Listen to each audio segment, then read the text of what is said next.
Okay, good morning. Let me share the screen here. So today we're going to talk about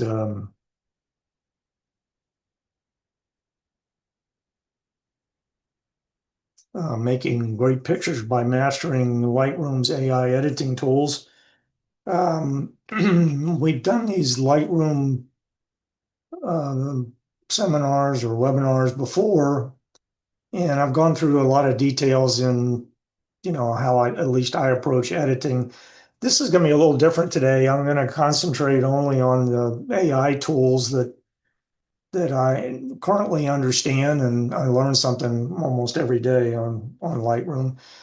I am using Lightroom Classic for those of you that are not familiar with Lightroom, which is the desktop version of Lightroom.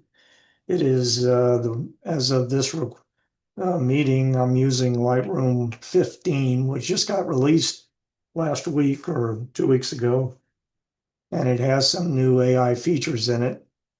And as we have heard in the news, AI or artificial intelligence is at least supposedly to touch our lives wherever we go in the future, and it's certainly the case of editing in at least in Lightroom, and I believe that's true of all the editing tools. So that's what we're going to do and look at it. The first thing I wanted to show you was something that just came out. I haven't used it very often. It's the way to call your photos. So I'm gonna look at a portrait shoot we did with John Buck's portrait workshop. So here are all the images. I've already edited a lot of these and I've called them out, but there's a new feature now in Lightroom in the so-called library module.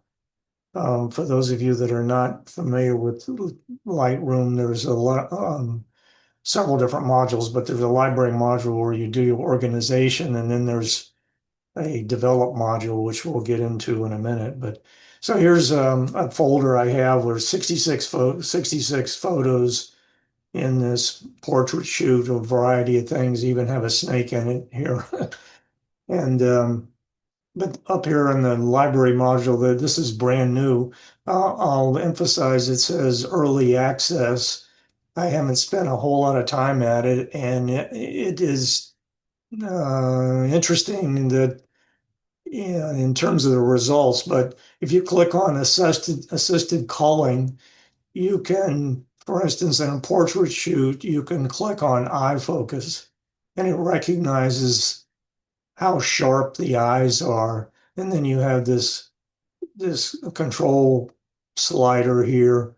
So you can see if you look right down at the bottom here, as I move the sharpness up, this says I have 9 rejects where the model's eyes were not in focus.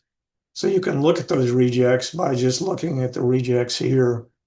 And when I look at some of what they're calling rejects, the eyes look pretty well in focus to me anyway. Here's an example of that. Maybe they are slightly out of focus. I don't know. You could zoom in and see, sure enough.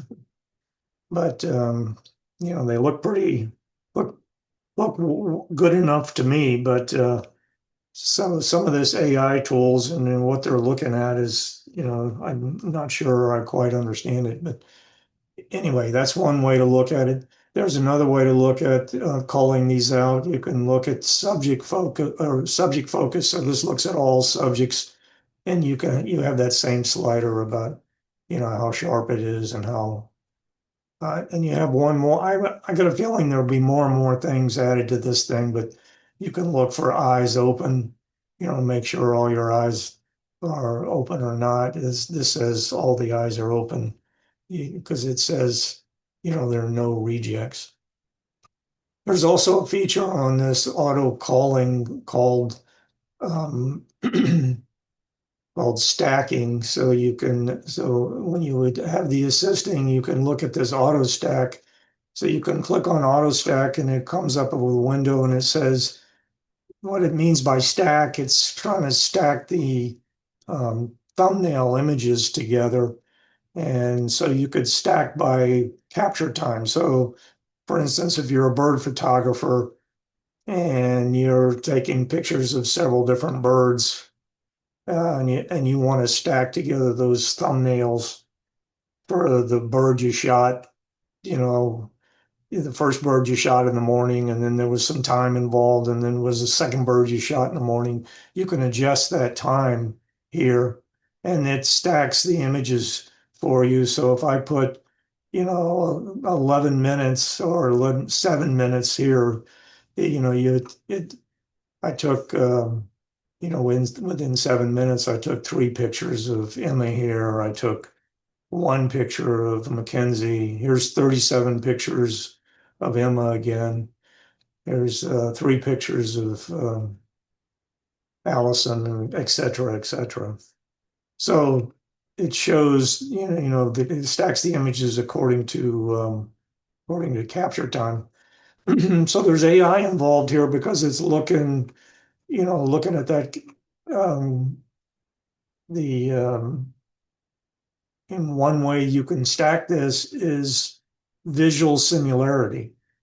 So, and you have a slider on less similar and more similar, and so you can stack the images that way and call them out that way. So here it pulled together where there's two images here that have no sim. I mean, there's nothing else that's similar to them.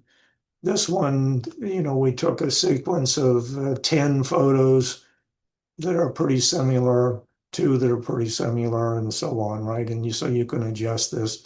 And what this does is just help you organize your photos before you would go on and develop them.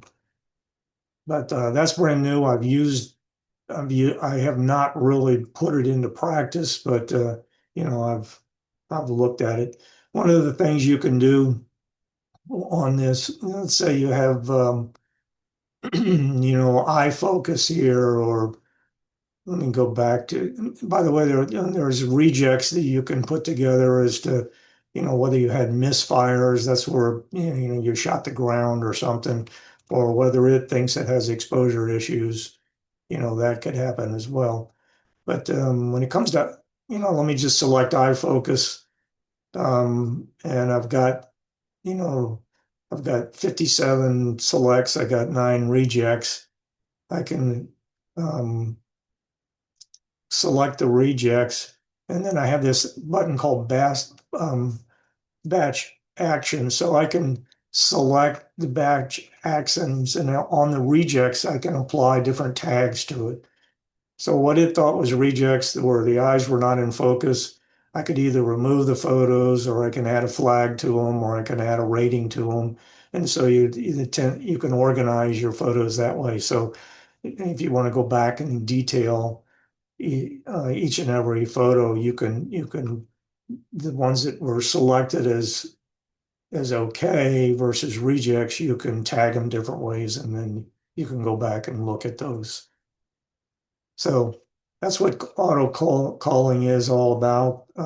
Like I said, I think right now it would be for somebody doing portrait shoots, or maybe bird or wildlife photographers that would want to do the auto stacking as to when they took the photos and that kind of thing. So let's move on to the develop module.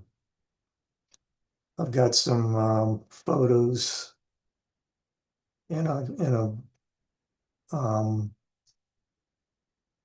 collection here that we're going to start off with. And the first one I want to show you is something fairly new. This is a cell phone photo I took on a recent trip to North Carolina to look at the fall colors. So we're in the develop module now. By the way, you can go back and forth from the library module.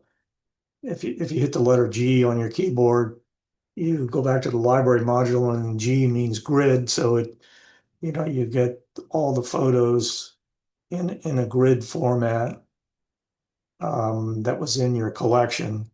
And then if you select a photo and hit the D key, you're in the develop module. And you can, those of you that have been on one of these seminars before or familiar with Lightroom, you know that you can make adjustments, exposure and toning and all kinds of different adjustments on your photos that way.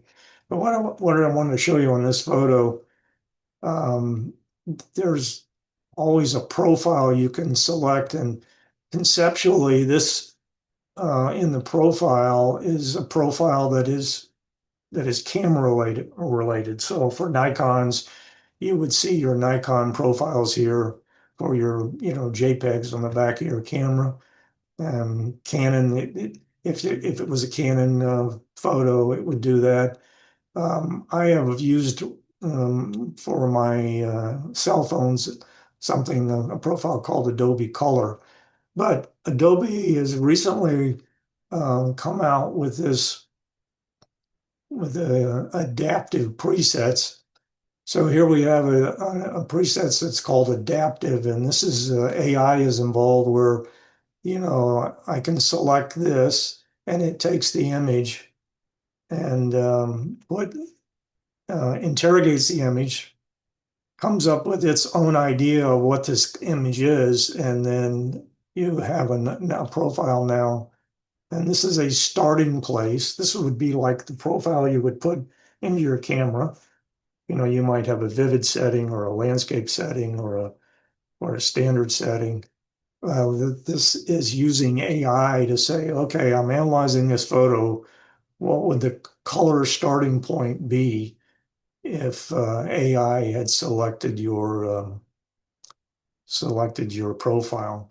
And notice on the profile, it sets the profile in none of these sliders. All these sliders are at a default place.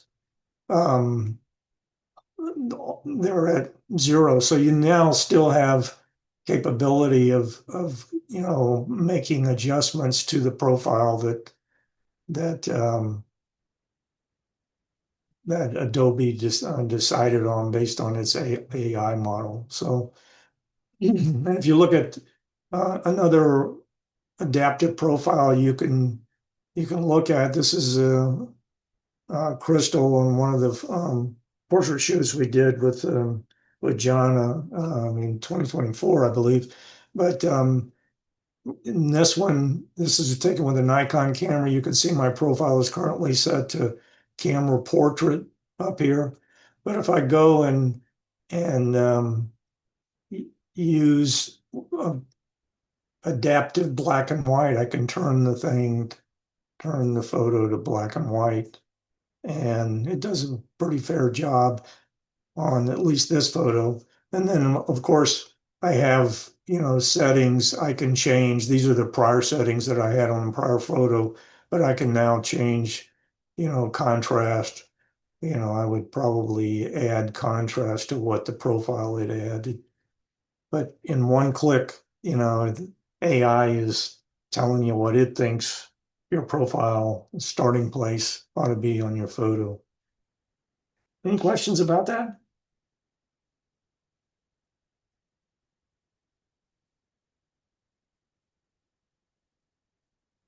Okay, the next thing I wanted to show was AI powered removal. Um, you've probably seen some of this somewhere along the line. Here's a photo. It's a cell phone photo. Um, I took on Edinburgh, Scotland. There's a castle there. That's Nancy there. I often will take a picture of where we've been on my cell phone in order to get the GPS coordinates, and then I can, interrogate where we were, when I get back home because I've got GPS. But so this is a cell phone photo that's really recording the GPS area. I often say, Nancy, get in the picture, and that's what they are. But you can see some pretty simple distractions in this photo, especially these pylons in the foreground here, and there's a pylon back here. Well, there are some AI tools you can use to remove those. There's the so-called remove tool. So you click on this little icon up here. You've got the so-called remove tool, and you can check the box that says use generative AI. So then you've got you can hopefully you can see my cursor where you've got this. I'm trying to get on dark place here. I can adjust the size of the brush, and what I'm going to do here is I'm just going to brush these pylons and let go. It turns them red and says, this is what I'm going to replace. This is a remove tool, so hopefully it replaces it with the right stuff that's behind it. You click remove, and it goes off and thinks a little bit. This go actually gets connected online, and it just remove the distraction. I mean, and you have three different variations you can deal with here. So that was the first iteration. You can see that I have a little arrow on the right-hand side here. I can look at the different one. I actually like this one better. I often find number two and number three are better. If you look at number one, it looks to me like it's a little out of focus on what it replaced. But if I go to number two, I like that better. And then, of course, I could go out here and remove this pylon and remove. And when it comes to, in my mind, when it comes to photography, especially camera club integrity, if you were to submit this this wouldn't be a photo I would normally submit to a contest. But I don't have any problem doing what I just did for that particular for a contest because I can do the same thing in cloning and at least traditionally for for most camera clubs, and I believe our camera club, if using the cloning tools was always something that was allowed. Now, if I was to replace something here, if I was to put something in place, which you could do in Photoshop, like add an element, that's something that would not be with good integrity to submit to a camera to a contest. So let me show you something else that is probably along those lines. That there is a Chuck, yes, a quick question. I've used that AI tool here for the removal, but I've also used it in Photoshop. Have you done Photoshop AI at all? yeah, I played with it a little bit, not much. I haven't really used it to create anything. I just played with it. Yeah, and I use it just for the mainly the removal tool. I just found it was a little bit more like sometimes with the AI here, it'll actually like if I've got a scene, it might even like if I'm removing people, it may put a dog in out of nowhere for me. Whereas I Yeah, didn't find it as much in the Photoshop. So I'm just curious if you played with and saw either one being better. Glenn, what I found in Lightroom especially, and this is somewhat true of Photoshop, is when you're removing, say, a person, and I'll show you another way to remove people here in a minute, but you really need to get the shadow as well, or it'll put something else in there. And you also, another tip there is to do the removal before you do any cropping. Because if there's something near the edge, it somehow doesn't, I don't know, I've experienced that it kind of pulls something in from the edge and will add things that you don't want it to add. So I always, sometimes I'm saying, oh, I really ought to remove that. I'll go back and reset the crop and then remove it and then recrop it. So Okay, right. Those are a that makes sense. couple of tips to try. Thank you. So here's a situation where I have this abbey here, and if those of you that have done any trips to Europe, it seems like every old building you ever go to has always got scaffolding on it. And this is not something I would do for a photo contest but you can use this selection here on generative AI removal that says detect objects. So in this case, I'm going to click that and I'm going to try to remove all of this scaffolding here. If you'll see my cursor going up there, I'm going to hug this building down. I'm going to try to get this yellow thing out of the way, come over. And so I'm going to try to remove all that scaffolding. It says it's analyzing it. It selected most of it. It didn't select all of it. Remember, I've got this box checked that says detect the object. So it thinks that's the object I'm trying to remove. But I'm going to add to it. So there's a button here I can add to it, and the brush comes back, and I'm going to add what I'd originally selected. So this is what we're going to try to remove.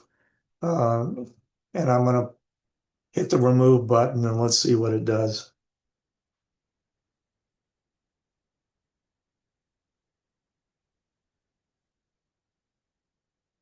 You can see it sort of rebuilt the building. It's everything is gone there. More like now I wouldn't have a bit of problem putting this, sharing it on Facebook or making it part of my slideshow for the camera club or anything like that, sharing it like that. But it's really putting elements in there. If you look carefully, I'm gonna turn it on and off. You see, it's really real rebuilding part of that building. Not much, but is. So the question becomes, you know, this actually shows a place over on the right there, which I removed the scaffolding up on the right. You see the on the right where their scaffolding was, I removed that. It's rebuilding the building a little bit and making it different.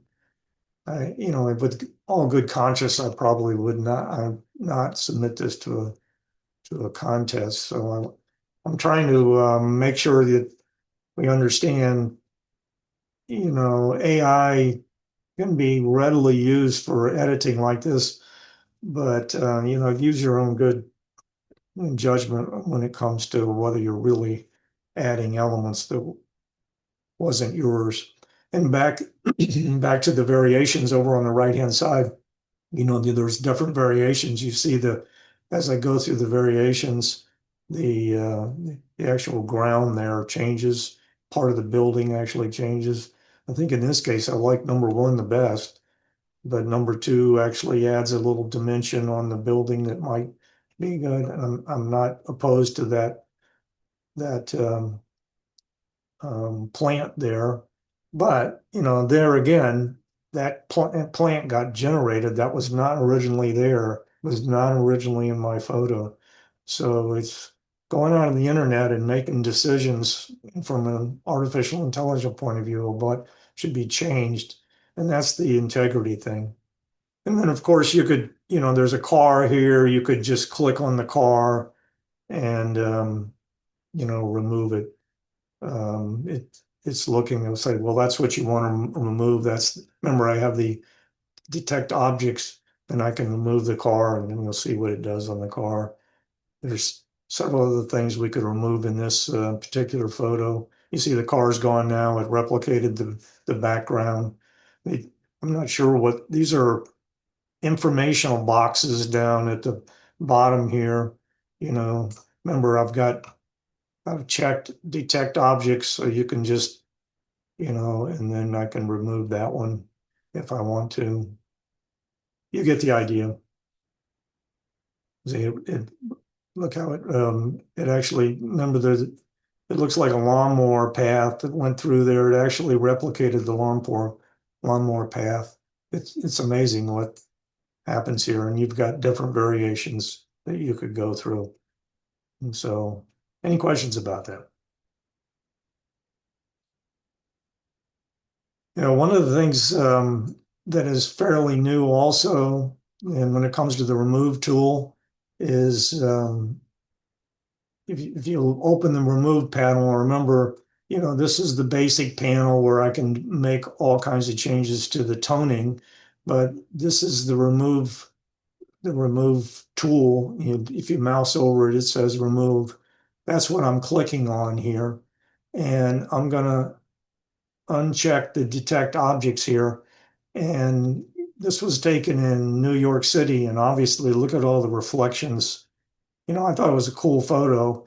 But if you look carefully, here I am taking the photo back in the background. You got this car in the reflection of the glass. You got Nancy here. You got most of New York skyline in the reflection.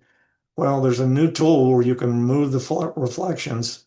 It's in the remove tool. You click this little arrow here and you hit apply, and it will go off and see if it can find reflections in this photo.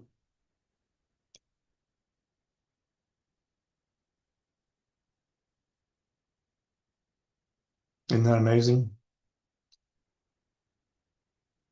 It took most, if not all, the reflections out. And you have a slider here. You can put some reflections back in if you like. You have a control of what the reflections should look like or not look like. And I've seen it work best. I've tried it on people's glasses and didn't work so well, but I've seen it work best. And it wasn't perfect at least in this photo. It is where the gentleman is cleaning the glass. But if you look around the edges where this was some sort of material that was not clear, it did not remove the reflections there. You see a sign in the background and somebody here. Now you could go and see if you could work on this to a greater extent to remove the reflections, but I find it remarkable that it differentiated what was a reflection versus the equipment he was using to clean the glass in the background there. But anyway, you've got that tool that you can use if you like. Likewise, there's a fairly new tool that removes people. And so here again, we're at the remove tool. We're at using generative AI, and I'm going to go down here and click people. This is at St. Paul's Cathedral. Look at all the people around, and it goes through and it says, "This is what I think all the people are." Right. And one of the things, looking at this once before, you know, this area right here, I don't know if you can see that's not really people, it's part of the fencing. So I'm going to click on that and I'm going to delete that selected image. So I'm not going to have them remove those, what it thinks is people there. There is one little tiny person there, but I'm going to leave that one alone. And so then I hit the remove tool. It goes off and thinks,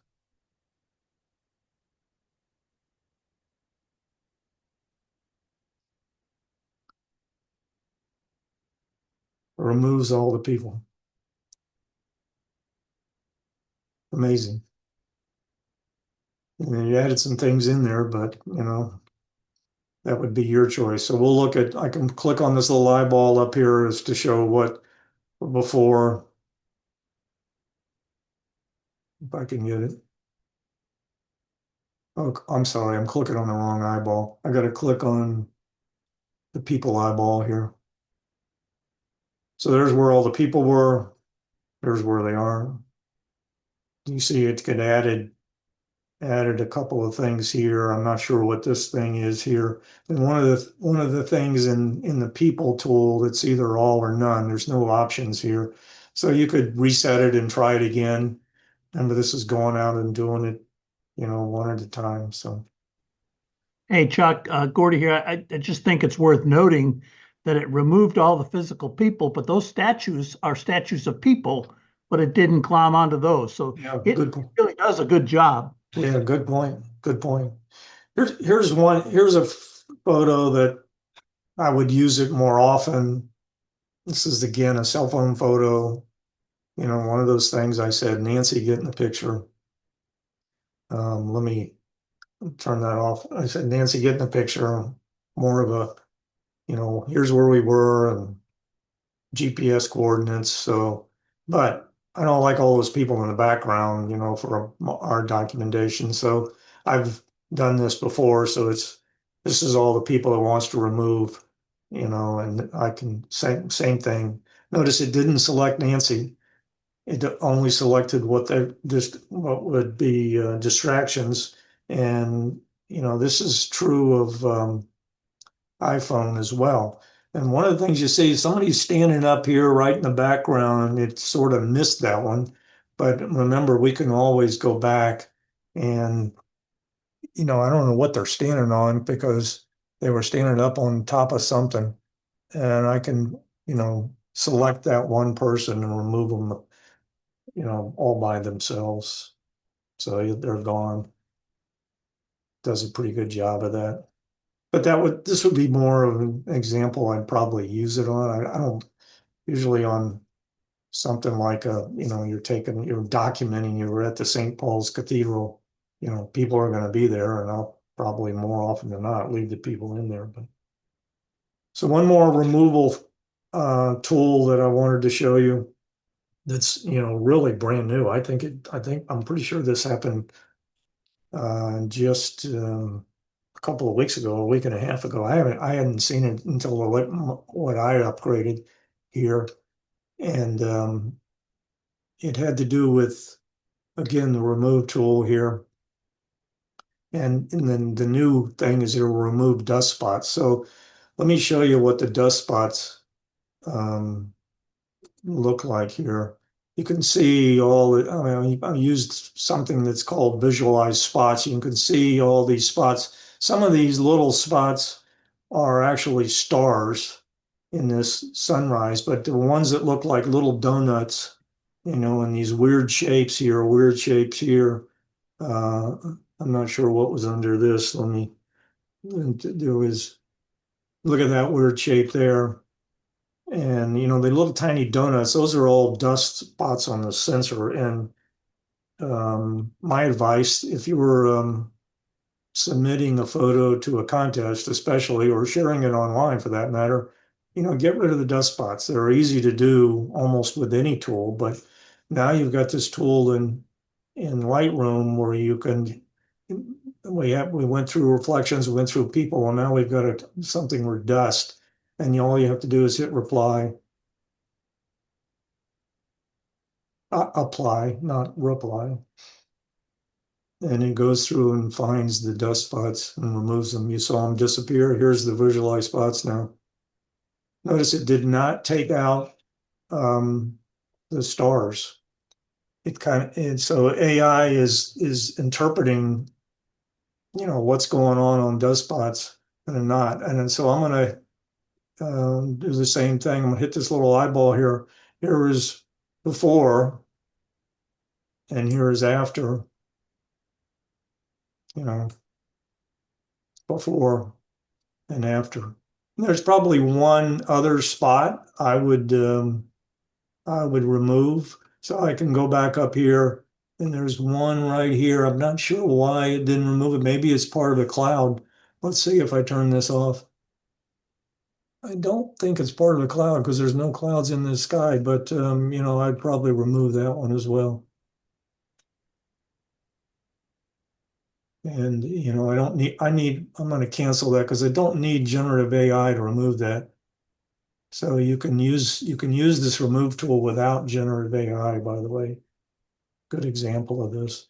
So I'll turn the visualize spots off, and you see the sky is now clear of dust. So that is the AI is interpreting what is dust spots and what is not dust spots, which is kind of cool, I think. Okay, I'm going to move on to AI masking. And, some of the basic masking has been in place for quite some time, but let me show it to you. This is the masking tool here in Lightroom. You can click on this masking tool, and you have all these options in order to select different portions of your image, and we're going to go through a few of them. I'm not going to go through all of them, but one I wanted to show you here, there's there's three major boxes. I'm not sure why they organize it this way, but there's three major boxes, and then there's all these you can select as well. But one of the major ones is select subject.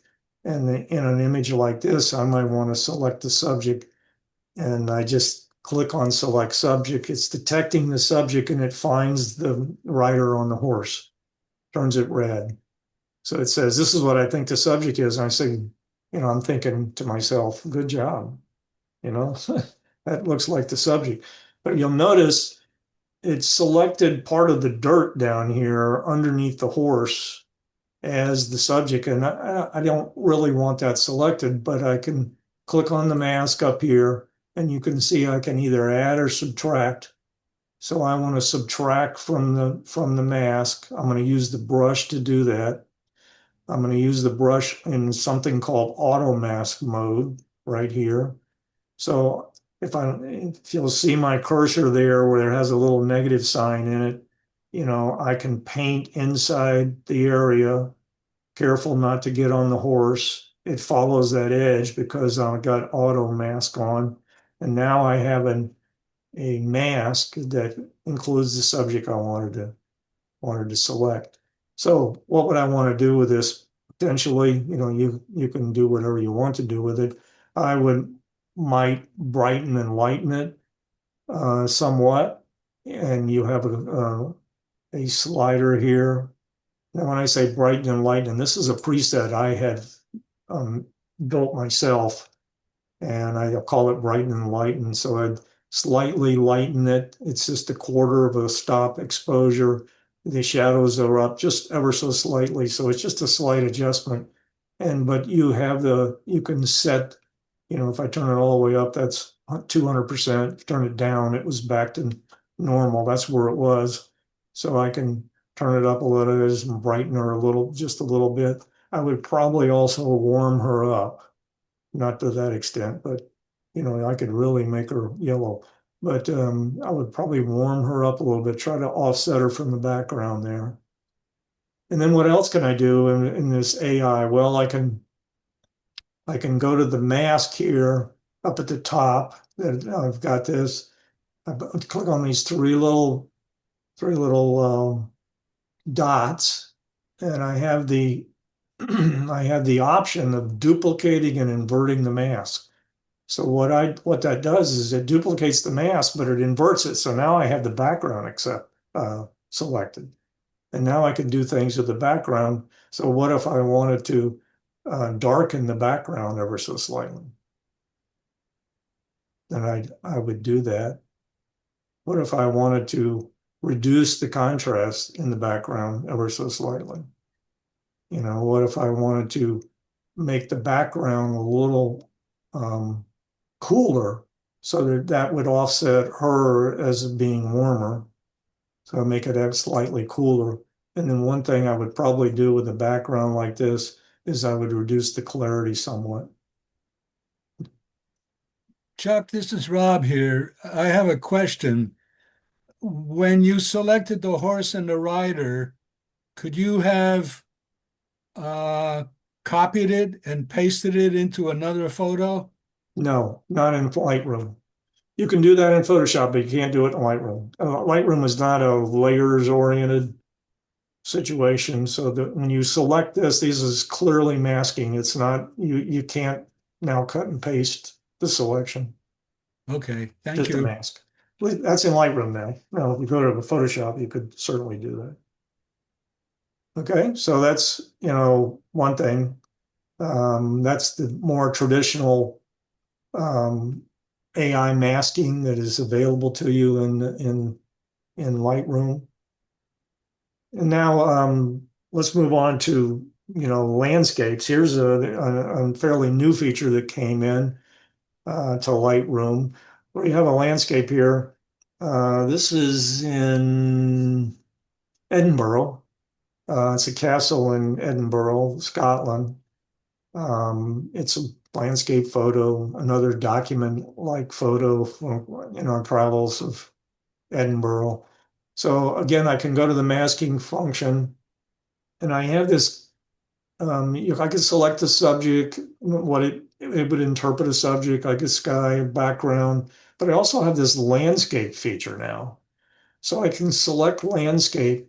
It goes off and tries to decipher the different portions of the landscape, which is, amazing to me.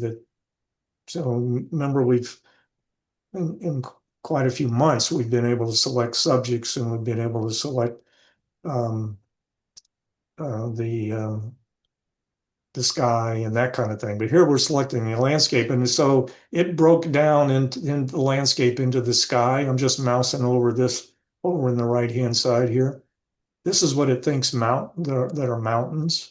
Notice it differentiated the mountains from the actual castle. And then now it has it on architecture. And now we have the vegetation. So I can click all these. I said, I want to make all these masks. And I can click on, I could put them all together, but that would just select the whole image. I could click on create 4 separate masks. So I can create the mask. And now I have a mask so where I can independently edit the sky. So for instance, I have a preset where I call sky enhancement, which all it does is darken the sky ever so slightly.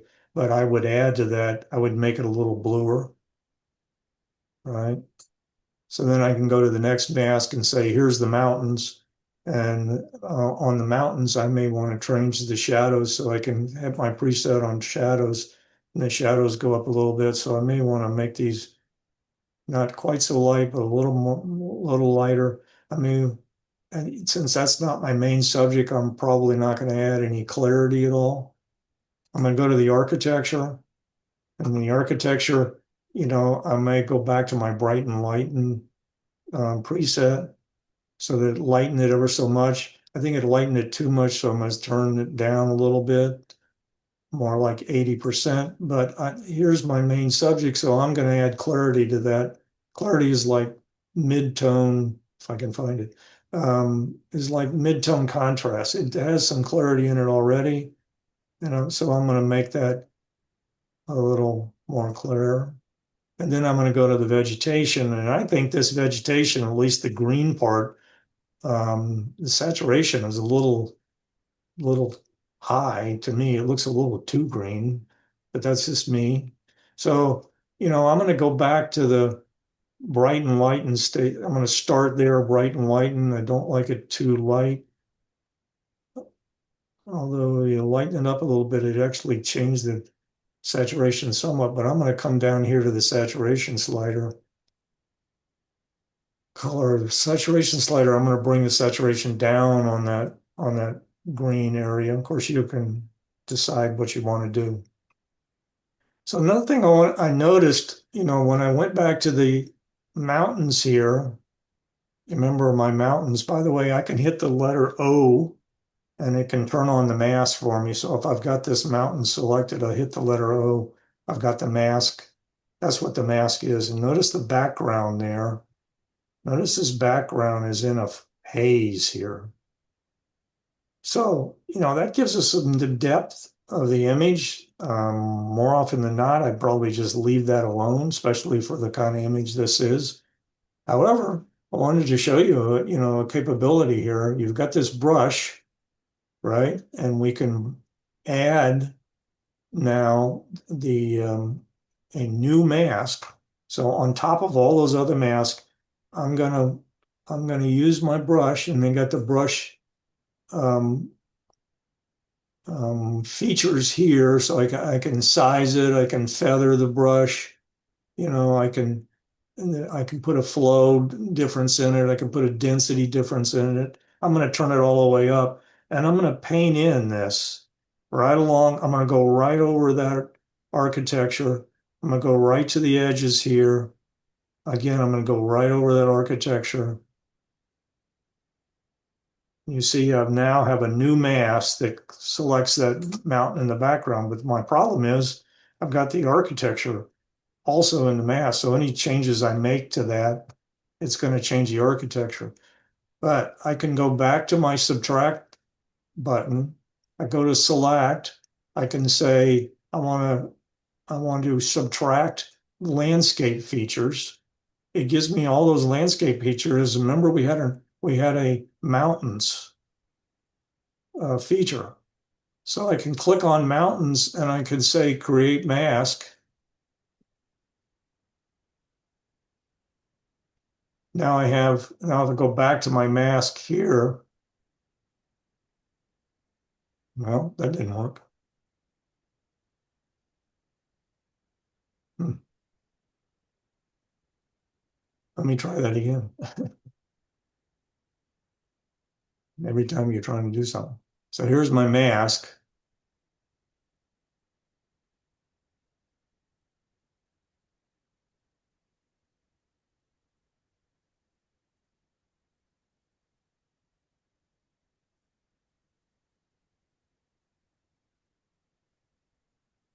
Here's my mask. And then I want to subtract from the brush. Select landscape. I want to select from the brush the architecture. And now if I go back to my mask. I don't know why that's not doing it.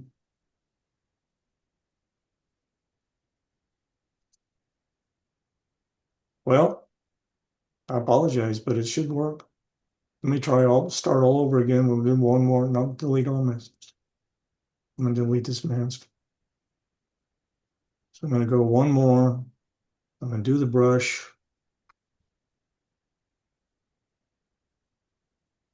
One more time. It should subtract the architecture there. Matter of fact, I did this just yesterday and it worked just fine. So I'm gonna click on this mask. I've got a brush tool. So I'm going to select the brush. I'm going to subtract and select landscape.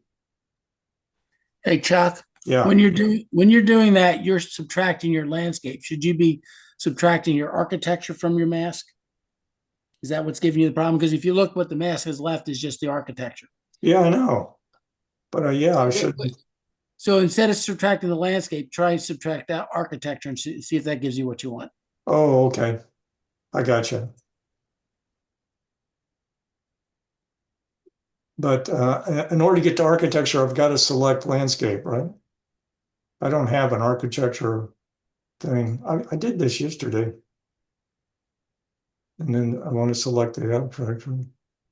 Oh, there it did it. Okay, it's working now. See? I mean, it did. I didn't create mask.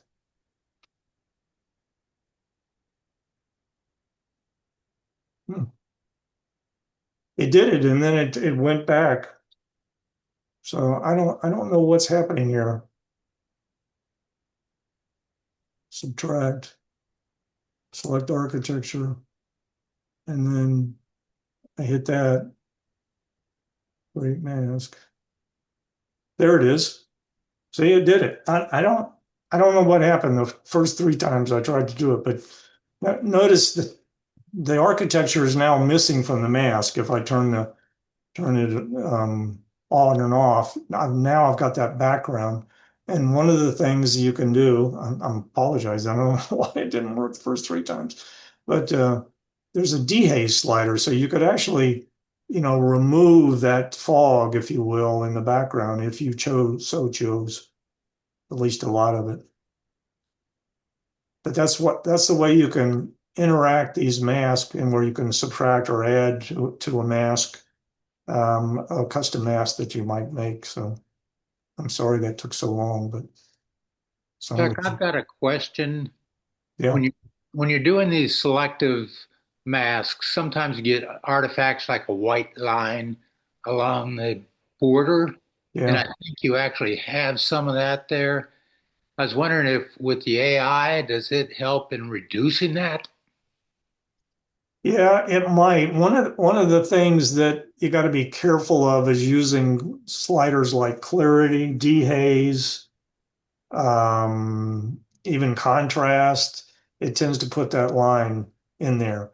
I have been told, and I've seen it happen, I don't know that I've ever used it, that if you use a subtract function, let's say if we, I mean, I'm going to make a suggestion like architecture, and you have a, if we look at very carefully the architecture, if there's a white line there, there may be some sort of white line there.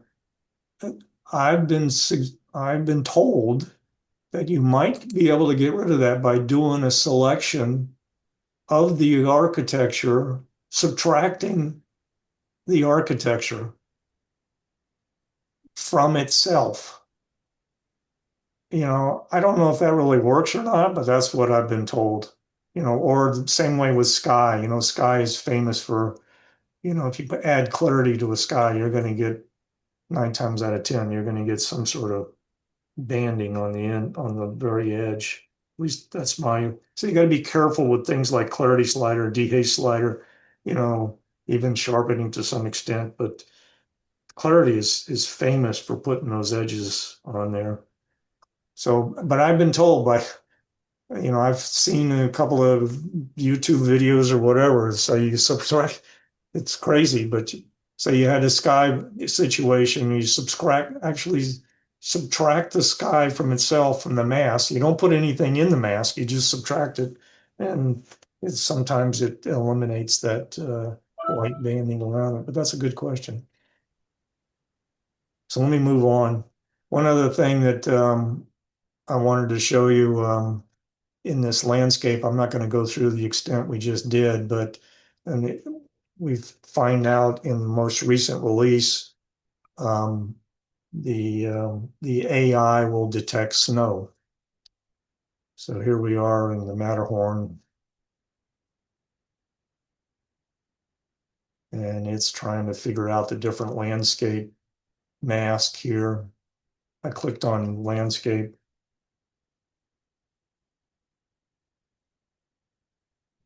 So here we have, I can produce a mask with just the sky, with the mountains, with the architecture, a very little architecture in it, but it determined that that was architecture back there. The water, it has the water, and there's the snow on the top of the mountain. And look at the detail. I mean, I'll take it off. Look at it. How does it do that? It just blows my mind. It's some of the gray snow, some of the real snow in my mind. Then there's something called artificial ground. It didn't do such a hot job in collecting all the artificial ground, but then there's so-called natural ground. It broke it into, so it breaks it into different pieces, and you could, then, modify your image to your heart's content. I just wanted to show you that snow is now available now. Does it help to brighten the image before you do those auto selects? Or does Well, it? I think the overall global changes you ought to do that. This is, I can't remember whether this has the global changes. Yeah, this has a global changes already in it, but you can see it was very bright sun on the mountain and very dark here. The shadows are already cranked way up. So, one of the things you could do is, go back through that landscape and see if you could get all the shadow area in a mask and then actually bring the shadows up or the exposure up even more. Right? It's 6 of one, half dozen the other, but I have in my practice is to always do the global first. But Curtis, you might find something different. One of the things I wanted to show you was the you could select people as well, of course. Here we have the selection tool again, and I made a slight modification to the top of her head because I didn't get out of the sun as much.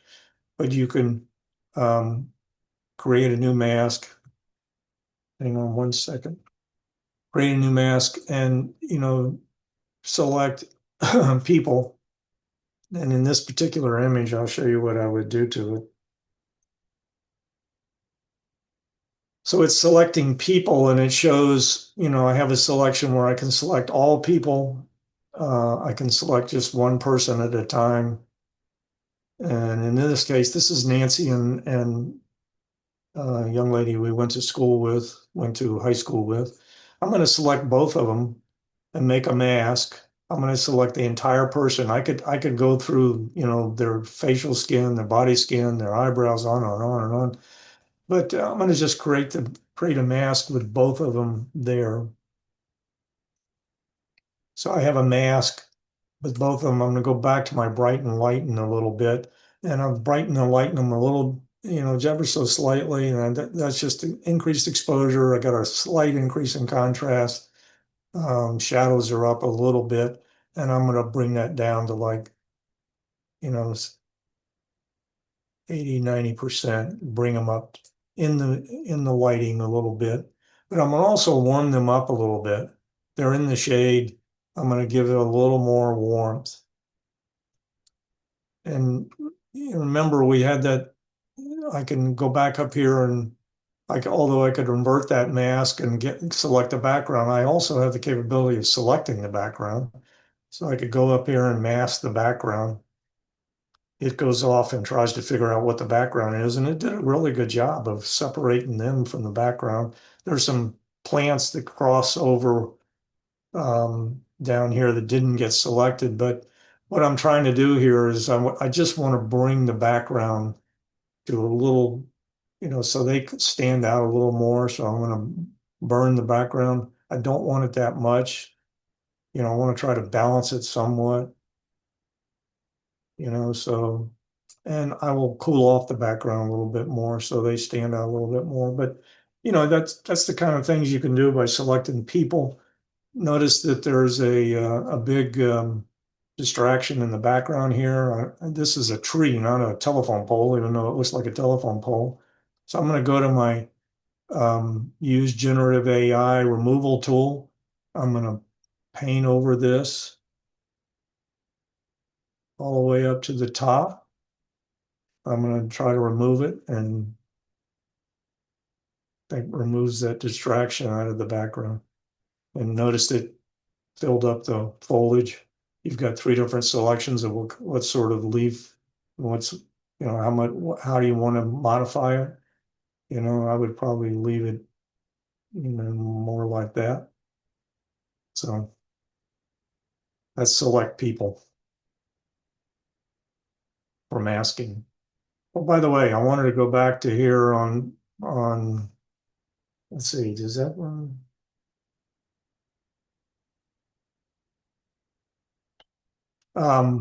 One of the things that has come out also during this AI integration is you have adaptive presets. Presets are different than profiles. Profiles is like a starting place, just like Vivid and landscape and standard JPEG profiles on your camera. Well, presets actually start moving sliders for you, and there's an adaptive blur background, which is amazing. So over here this comes straight from Lightroom. I didn't make these at all, but over in when you're in the develop module, you can make your own presets, which I have, but you can also use presets that come with Lightroom. So if you go down here, there are adaptive presets, adaptive for portraits, sky, for subject. You can play with those if you like. But what I wanted to show you here, if I can get to it, was the presets for blur background. So you can mask over these, and notice that down at the bottom it says detecting. It's trying to apply this preset as a preview. it's not really doing it yet. So that's a subtle background blur. Here's a strong background blur. Right? Then you have a circle. I don't think it's detecting it right now. Lightroom is amazing. Sometimes it just decides it doesn't want to do what you want it to do. So I'm going to click on strong and see what happens.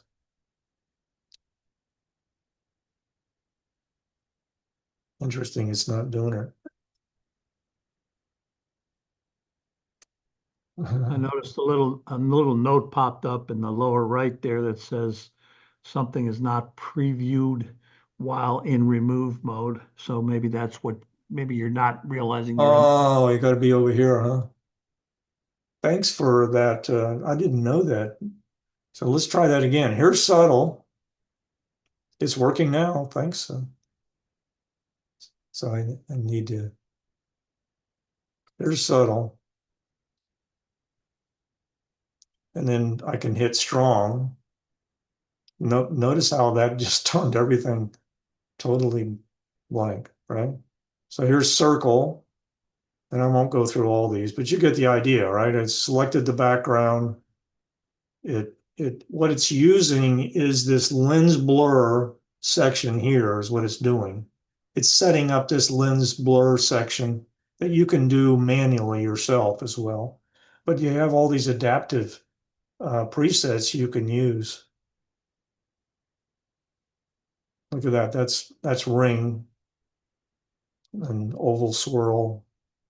And then if you selected one of these, so if you like, I'm just going to pick one bubble, where it has, these little bubbles. There's you could go to the lens blur um, panel and you could actually, modify it. You can change it. Well, I said that's a little too strong for me. I'm going to bring it down a little bit, and you can do that. Notice to miss these plants here as part of the background. So sometimes this doesn't work perfectly, but I wanted to show you the something called adaptive presets. We're going to move on to selecting people again, and I want to just go through, and I think this has been shown before. I don't want that. I want the masking tool, and I have already put a background selection here and dim the background somewhat. But what I wanted to show you is I can create a mask where I select people, and like we saw before, I can easily select parts of people. So this is Mackenzie. She's the only person in the image. I select Mackenzie, and now I can make masks for her facial skin, for her body skin, for her eyebrows, for her eyes sclera, which is the whites of your eyes, for her iris and pupil, for her lips, for her teeth, for her hair, for her clothes. And I don't want entire persons.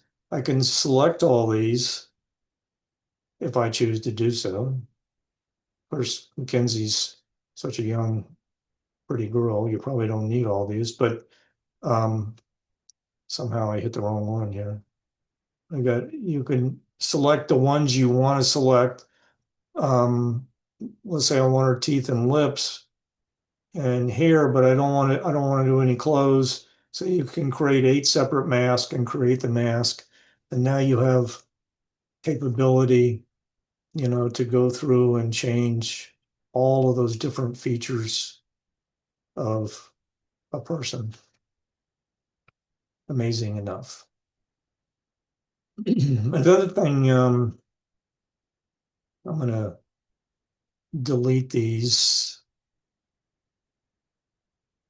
Bear with me 1 second. I don't want to delete that one.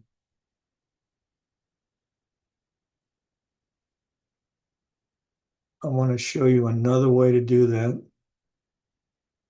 Probably shouldn't have made all those masks. You probably got the idea.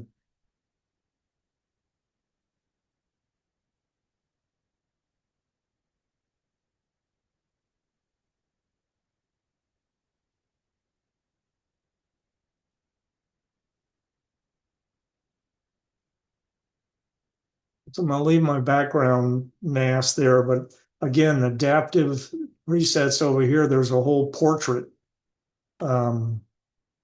There's one called, I'm going to put me back here. So you can enhance an enhanced portrait, a glamour portrait, a polished portrait, a gritty portrait, and you can look and just smooth the spatial skin. That's all it is. But if you hit, any of these and you hit enhanced portrait as a preset, what it's doing is it's building, different mask for you, and it is setting values for that. So for the teeth, enhanced portrait was just these four basics, the teeth, the iris and pupil, the eye sclera, and the facial skin. And on the teeth, the sliders are already set for you. So it brought the saturation down to -60 and the exposure up. So that's, some adaptive portrait capability. It looked at the portrait and said, probably need these three things, and that's what you can do. So you can do it manually yourself, or you can use some of these different presets over here to build your mask.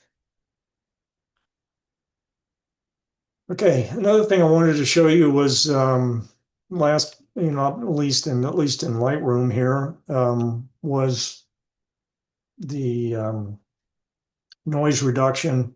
There's an AI-based noise reduction now in Lightroom, and I'm more of an advocate of a little bit of noise. Doesn't hurt anybody, but when it gets to be color noise, which this image has in it, you see all the blue and the green and that's not the pixels did not pick up the right color pixels, so now you have these noise. Let me see what this. Trying to remember what this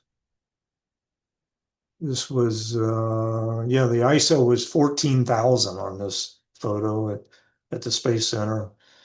Gordy, this is a Mercury capsule, I believe, right?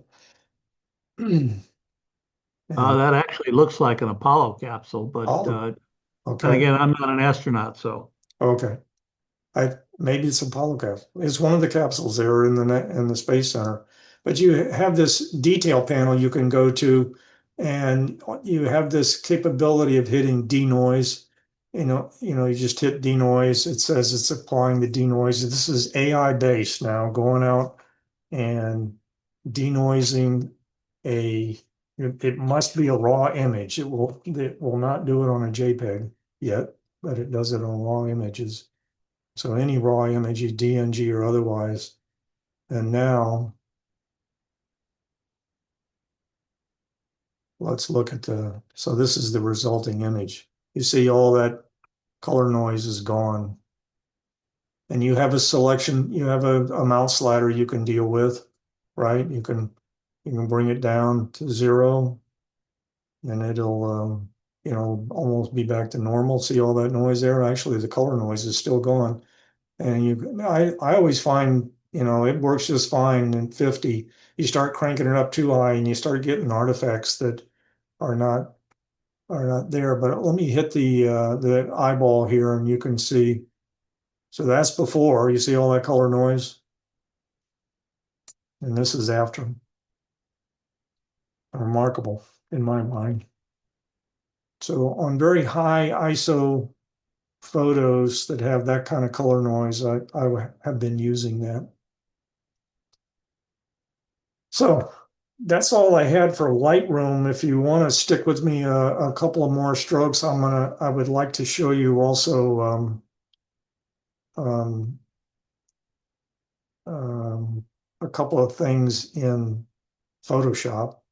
So I'm gonna go to Photoshop. I'm gonna have to change my settings for my sharing. Let me do that first and see if this will work. Hi, this is Ellie. Yes. Thank you. The Lightroom was great. I appreciate you coming. Thank you. And it says Margarita, but I'm Ellie. Is that Okay. my setting didn't come in for me to log in, but I'm Ellie. Very good. Very Thanks good. again. I loved it. Learned a lot. Wow. Great. So I'm going to go over to, I'm going to try to share my screen this time. So this is, let's see, I'm still in Lightroom here. I'm sharing my whole screen. And if I go up to the photo up here, I can do an edit in, and I've got it set up where I say edit this image in Photoshop. It automatically opens Photoshop. I don't use Photoshop hardly at all, but I would use it for this particular feature. It opens it in Photoshop.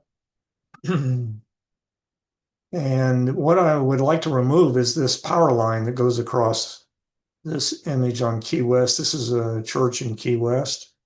And if you go to the remove tool, here's the remove tool right here. If you right click over it, you can see, you can select these different tools. You select the remove tool. And up here at the top, when you have the remove tool active, there's a button that says find distractions. So you can say find distractions, and one of the, just like in Lightroom, you can select people, but I'm going to select wires and cables. It goes out, again, using AI. It's trying to find wires and cables.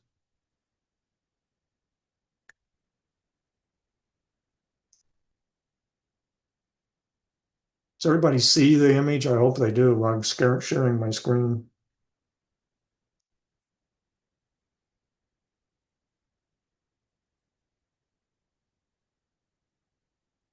Takes a minute.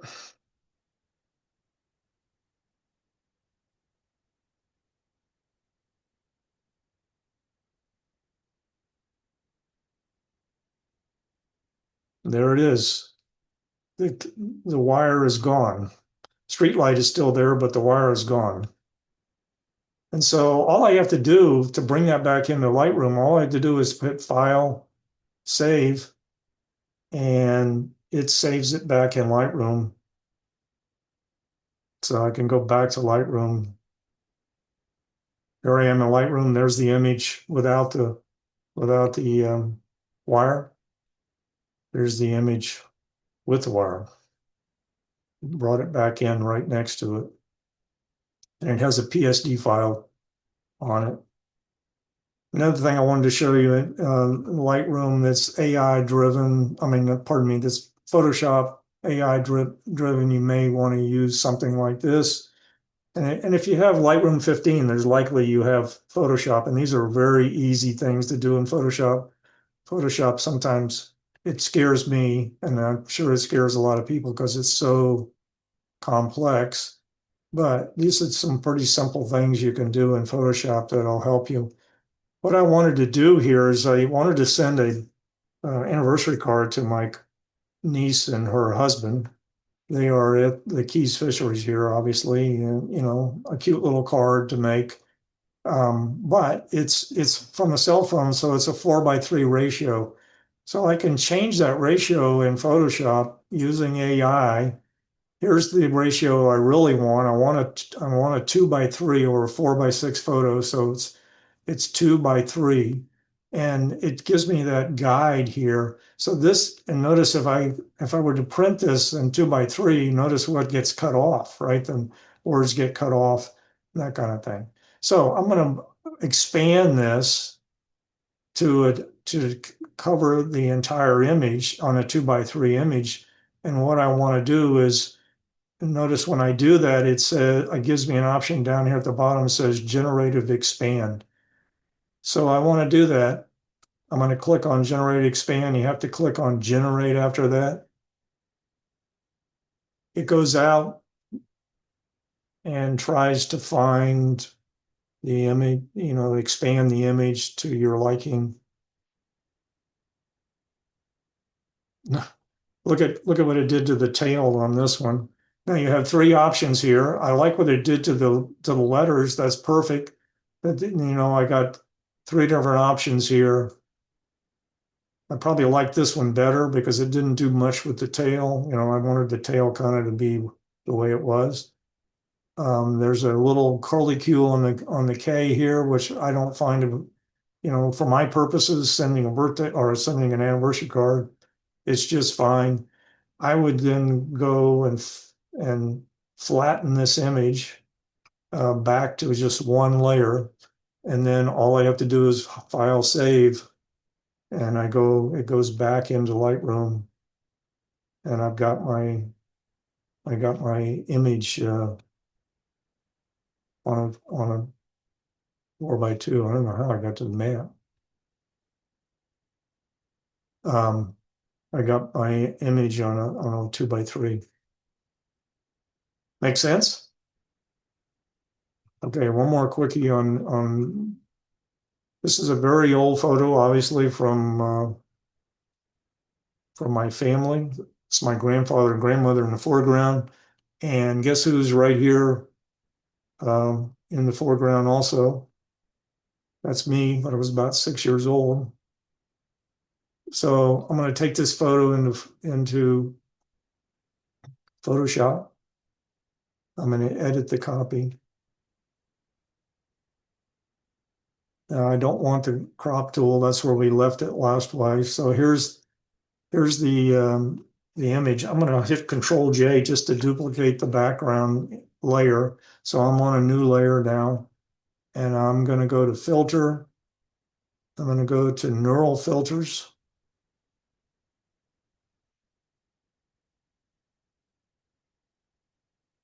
It's loading the neural filters. So here's the neural filters, and one of the neural filters that I find fascinating is colorize. So you can turn these different filters on. You see smooth, and there's different filters you can download in the color category, in the portrait category, in the landscape category, and creative category, etc. But one of the things to look at is colorize.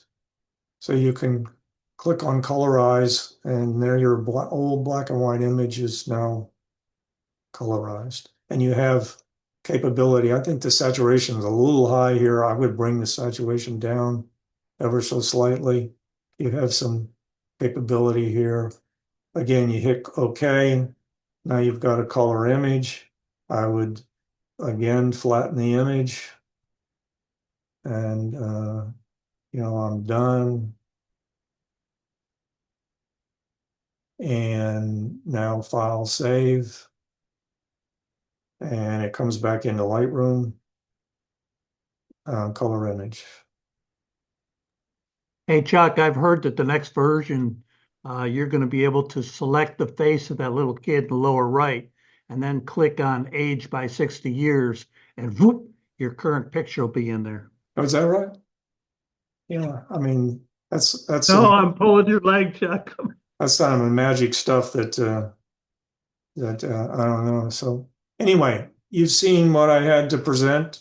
Hopefully somebody learned something.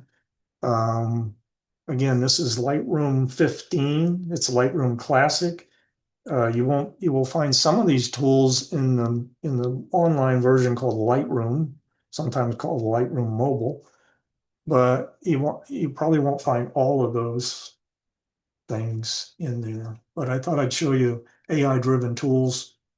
I've begun using especially the masking and the removal tools that are pretty cool.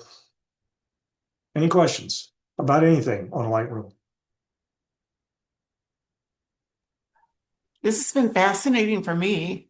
I'm not familiar with either Photoshop or Lightroom, but I will look them up. And I think I've been on Photoshop before, but that's about it.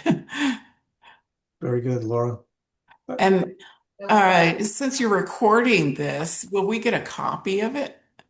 You won't get a copy, but I'll put it on a YouTube channel where you can click on it. So, Oh, okay, perfect. any other questions? Chuck, this is David, and I appreciate the invitation from your MISA group.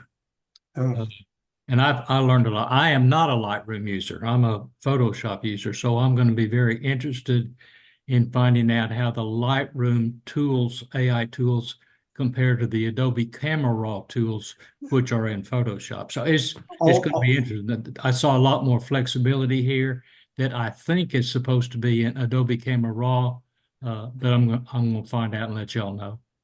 yeah, David, Thank you for the invitation.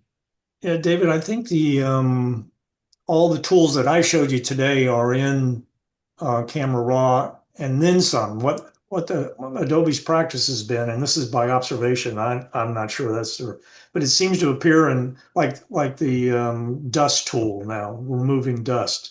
That appeared in Camera Raw, I don't know, a month or two ago. Okay. Now it's in Lightroom. So everything I showed you should be in Camera Raw. Sometimes they call them slightly different things. Like one will be called geometry and one will be called transform, but they are the same tools. They start them there in Camera Raw and then they move them into Lightroom. Thank Any you. other questions? Chuck, I have a question for you. In your example where you had two people, and you were blurring the background, is there a way to graduate that blur so the foreground's not as blurred where the people are standing? Yeah, there's editing tools in that module, in that lens blur panel, where you can actually use a brush and say, I don't want you to blur this area, or you remember you can use a brush that has flow control over it, so you could slightly remove it, so you can do a lot of editing in that panel, where it wouldn't do, you could selectively blur where you wanted to blur, and then you could vary it. There's an amount slider and brush tool that allows you to do that. Okay, so you have to do it manually. There's not a graduated button you can just push. No, but now you could put remember, we have masking tools now. So you could build a mask that says select the background, and then I want to essentially and a graduated mask. So now your background is selected, but it's graduated, right? Okay. And then you go to the detail panel. Pardon me, the lens blur panel, and you could blur the background, and it will only blur where the mask is, right? Okay. And the mask is graduated then. Okay. Yeah. All right. So you could do things like that. Good question. What else? Yeah, I didn't show you that, Richard, but you can essentially add two different like you could select the sky, and you could integrate what it amounts to be. I wish I could remember the name of what they call it, but you can then and a graduation filter. So now the mask is a graduated sky, right? So you have that capability of anding two masks together, and only where they where both of them are present, will the mask be. Does that make sense? Yeah. Yeah. It's That good. masking feature is absolutely incredible. Yeah. Yeah, you're creating Boolean computations in this. It's amazing. Yeah. Yeah, I think that's compounding is maybe the word you're looking for, Chuck. That's what I always call it anyway. When you can Yeah. compound your masks or overlay them together and get exactly what you're describing, which Yeah, is me very check. handy. I'm going to look in Lightroom real quick and what they call it. They don't call it, that's what I've heard it called before, but they call it something, and it may be called even something different in Photoshop, I mean in Camera Raw, but I'm going to look at it here. And then so I'm selecting, hang on one second, I'm not going to show it to you, but I'm going to say it's called intersect. So you select the sky and now you intersect that sky with, say, a graduated filter. And now you have an and function between the sky and the graduation filter, or any other two filters you want to so-called intersect. That's what they call it in Lightroom. What other questions? Chuck, there's no layers in Lightroom? No layers in Lightroom. Okay, thank you.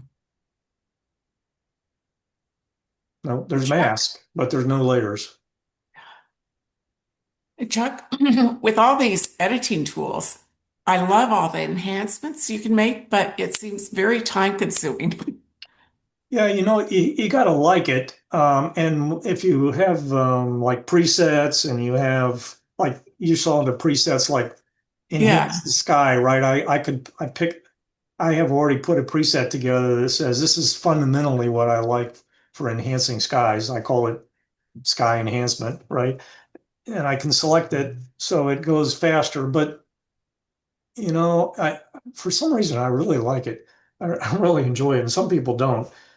I grew up with a darkroom in my house because my dad was a photographer in the Air Force, so he continued his liking of photography. And I remember, spending hours with him under a enlarger, dodging light and burning, light with hands and tools and things. And today, I mean, I can make that selection and change It's that easy. dodge and burn. I can do it within seconds compared to what we used to spend, I don't know, several Oh, minutes yeah. doing, and we can do so much more, right? I mean, the digital world allows you to do that. So I don't know. I liked it back then, spending those hours doing dodging and burning in a dark room. Mhm. And to me, this is kind of like being in the dark room. So. Are you very selective on which photos you edit, or how do you choose and Well, Laura, we in the class we've met. We haven't talked much about the format of a file, but if you shoot in a raw format, which gives you more flexibility for editing, you almost have to edit any image. And one of the things you can do in Lightroom is you can click on the auto button. So you can bring an image up and you can click on auto, and it programmatically will edit your photo for you, at least fundamentally, globally. Mhm. It's kind of like the same thing, Walmart does when you put the file in for printing. They've got some algorithm that looks at your photo and says, okay, this is what the printer ought to do based on looking at your photo. It almost does an auto reflect to you. But if you shoot in RAW, it's a pretty raw photo, meaning it doesn't have much contrast. It probably doesn't have hardly any sharpening, that kind of thing. You really gotta do that. If you shoot in JPEG, like most of our phone files are, then it's already processed to a great extent, and then you make some tweaks in it in Lightroom. So Oh, okay. I didn't know that. that's my short answer. Okay. Anything else? Good question. Another question, Chuck. In Lightroom, if you do 6 steps to a photo, and can you back out the second step after you've completed 6 steps? Yeah, yes, you can go. There's a history panel I didn't show you in the develop module. You can go back in history and go back to the step that you wanted to. But you can always go, I mean, if step one was to add that mask, you can always go back and delete that mask. That's pretty easy to do. Yeah. Okay, thank you. Yeah, there's a history panel I didn't show you. It's on the left-hand side of the panel. when you're in the develop module that you can go back in history. I think it keeps everything. I don't usually go back but a few steps, but I think it keeps everything you've ever done with it, including import the image in the history. Just as an aside, Lori, I don't have Lightroom or Photoshop either, but I did look up there is a substantive discount for educators if you want to look into it, which is what I've been doing this week. Very good. Good point. Yeah, I currently pay, because I'm grandfathered in. I don't know what the current cost is, but I currently pay $9.99 a month. And I have to pay it on a yearly basis. I don't pay it on a monthly basis. I have to pay it on a yearly basis for Lightroom, and it gives me access to Photoshop as well. Doesn't give me access to all the Adobe products, because there is a plan you could get that as well. But it does give me access to Lightroom and Photoshop. And oh, I'm sorry. I was just going to say, Richard, that they do a pretty good job. I'm happy with Adobe into the additions they make on a yearly basis. So, usually every fall, which is some of the tools I showed you today, they make a real major upgrade. But they're usually making 2 or 3 tool changes and additions and things, capability changes, speed changes, all during the year. So it's, so far I'm happy with the cost, even though it is a subscription deal. So are paying whatever, $120 a year, but I use it enough. That's the decision you have to make. Do you use it enough to justify the cost? And I certainly do. Mm-hmm. Yeah, I use Photoshop Elements, and I found that their 2026 upgrade was almost all AI related. Mostly things I could care less about, like replace this animal with this animal. Yeah. Yeah, that's kind of a Photoshop, what you can do in Photoshop. So they're putting it in Elements too, huh, Curtis? Yeah. And Yeah. what is the cost of that, Curtis? What if you bought a one-off? It's something like $70 a year, but you can it 3 years. it's still subscription. It is now subscription. Okay. Usually you buy it forever. Yeah. And I got 2024 was the last forever one, and I got that one. But any new ones you just get for 3 years. I see. Any other questions? Yeah. Go ahead. I was going to say, where I was teaching in California, we could get the Photoshop for $99 a year, students and instructors. And then as an instructor, I can actually get the book also, but get that free. But I'm no longer teaching there. I don't know whether that's true across the board for any student in any state, or whether it was specific to that college. Yeah. Yeah. I think they have a plan for anybody in the U.S. for educators. I know an educator who had or has the educator thing, and I believe it's one price for no matter where you are in the U.S. anyway. So, Mm-hmm. any other questions about Lightroom?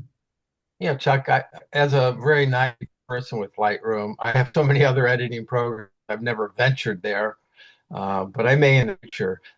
You mentioned you use Lightroom Classic, and I know there's the subscription side. Is there any difference between those two, or? Well, Lightroom Classic is a subscription. That's the only way you can get it.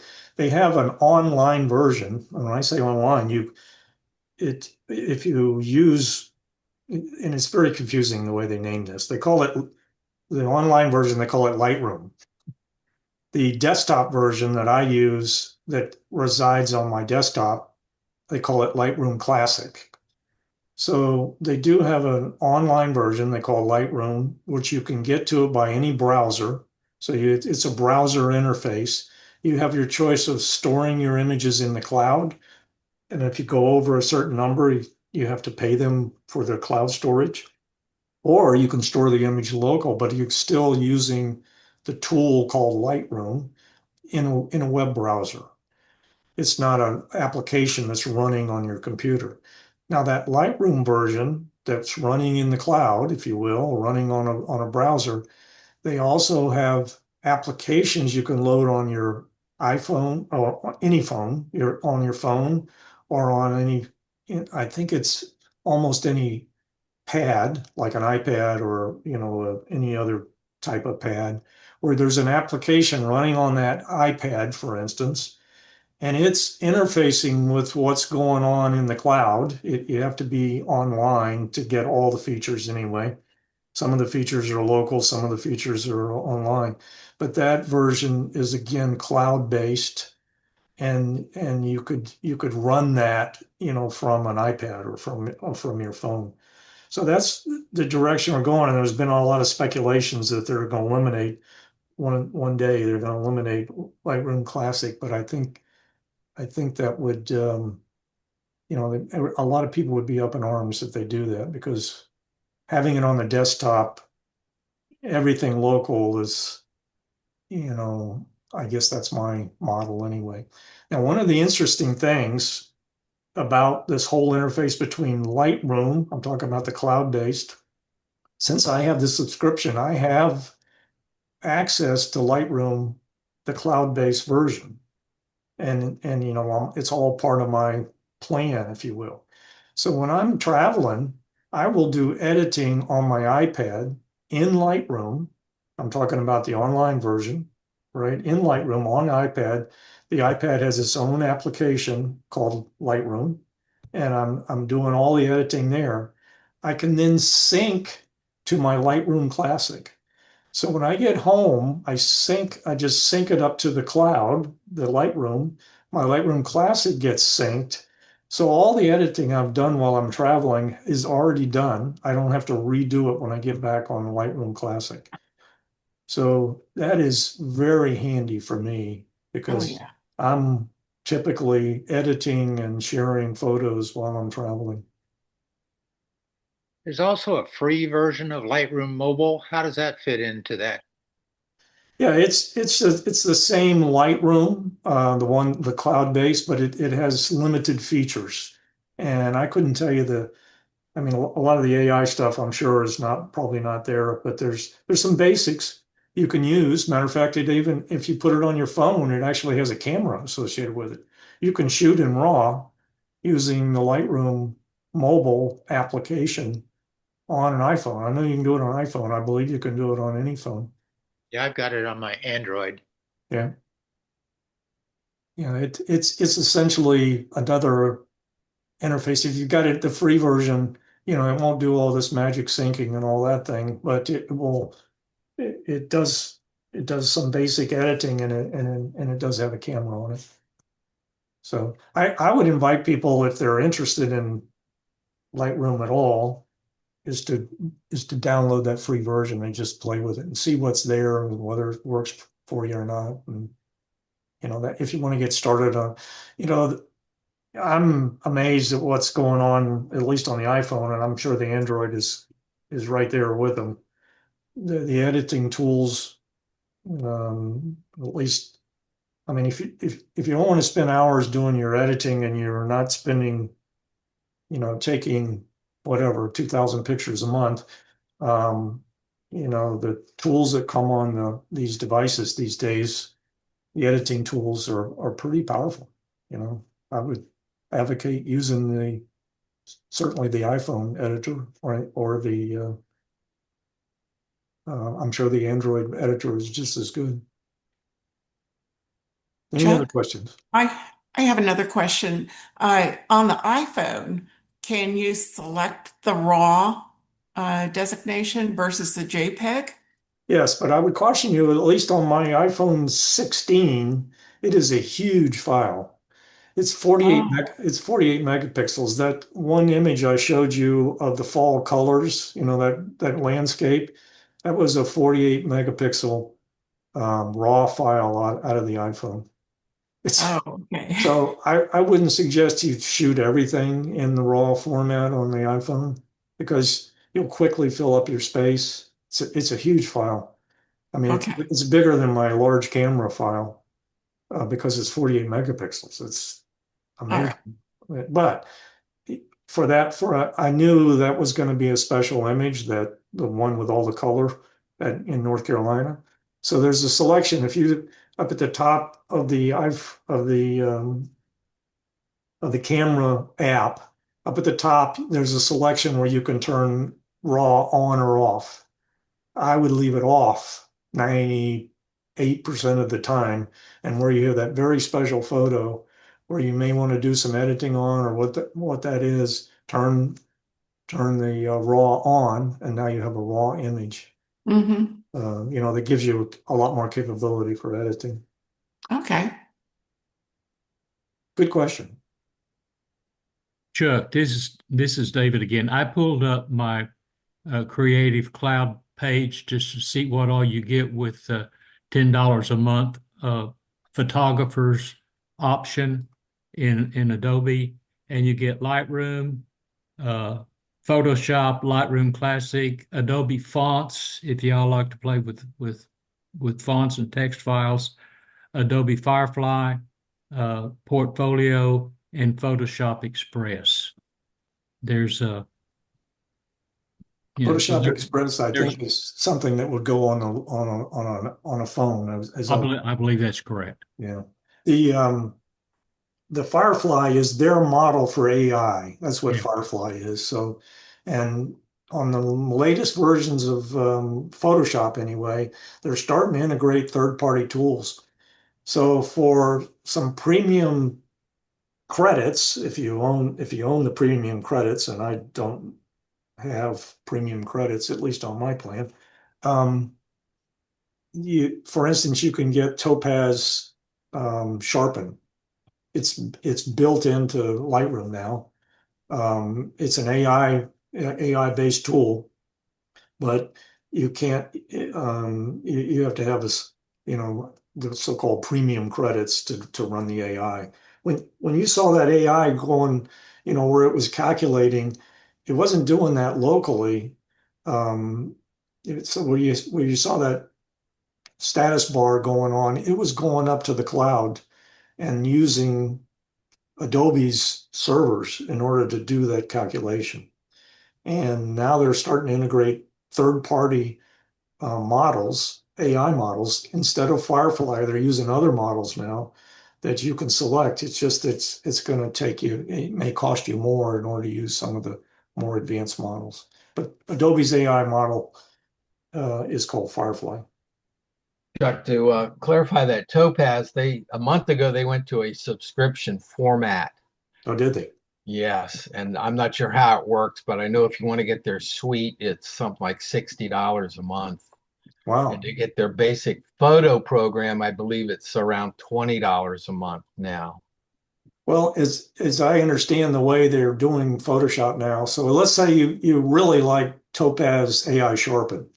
And instead of going to Topaz to buy AI Sharpen and running as a separate application, it's now integrated into Photoshop, but it costs you credits in order to use that. So you would have Okay. you would have to make a decision, okay, how much is the credits versus buying AI Sharpen, you know, Topaz AI Sharpen it. So they're starting to go into third-party tools now instead of developing their own. I mean, they have their own Sharpen, they have their own Firefly-based AI Sharpen tool from from Adobe. But now they're starting to integrate other tools into Photoshop, and I guess what that is some sort of service that, obviously Topaz is somehow getting paid through Adobe, but you have to buy the credits through Adobe in order to use some of these tools that are integrated into Photoshop. Because I tried I to, understand about a week ago, there's an editing program I've never used, Affinity, which is supposed to be a good program. They went, and there's a program right now. They made it totally free.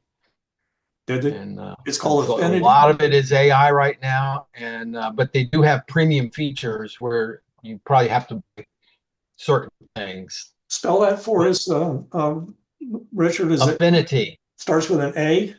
AFFINITY. Okay, gotcha. So, those of you that want to look at that free tool and compare that to Lightroom free, take a look at it. That's good input, Richard. What else? Questions? Chuck, Steve Kearns here. Yes, Steve. Under Apple, under the Apple Pro RAW setting, it's my understanding you can either leave it at the default 48 meg or you can use a 12 megapixel selection. You're absolutely correct. Yes. Okay. Yeah. Now what I read was the quality is very close, but is that true, or do you really need the original 48 meg?